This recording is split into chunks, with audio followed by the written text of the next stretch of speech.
A roadshow was held on Monday evening under the initiative of Nalchar Mandal campaigning in support of Biplab Kumar Deb.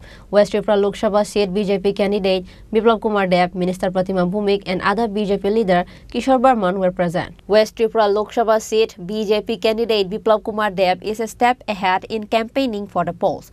After campaigning in 5 to 6 places, Biplab Kumar Deb tried to talk to the people going to the Maikan Shakti Kendra and at the other places of villages to draw nearer with the common people.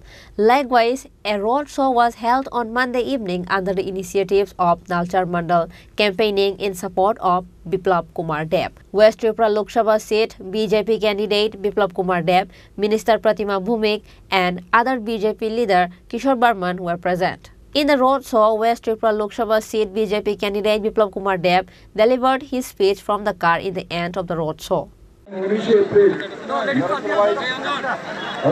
আগামী 19 April Narendra মোদীকে তৃতীয়বারের মতো প্রধানমন্ত্রী বানানোর জন্য এই নারায়ণগড়বাসী যে স্বতঃস্ফূর্ততা দেখিয়েছেন, জোশ দেখিয়েছেন, আমার পূর্ণ বিশ্বাস যে আগামী 19 এপ্রিল সমস্ত ভোট পদ্মফুল চিহ্নে ভোট দিয়ে মাননীয় প্রধানমন্ত্রীকে তৃতীয়বারের মতো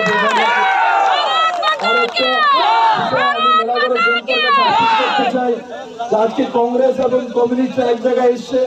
বিগত 50 বছর যাবৎ এদের লড়াইয়ের কারণে হাজারো লোকের খুন হয়েছে, হাজারো বাড়িঘর জ্বলেছে, হাজারো লোকের সর্বস্ব নাশ করেছে।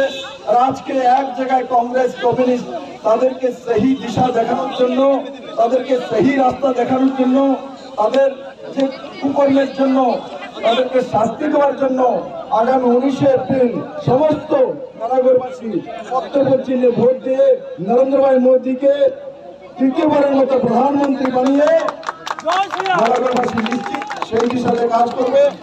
এবার আমার সঙ্গে আরেকবার ভারত মাতা কি, নরেন্দ্র মোদী কি, নারায়ণগড়বাসী কি। Presence of people on this day's road show was noticeable. Reported by Prabir from Melagar, Chinikhorang.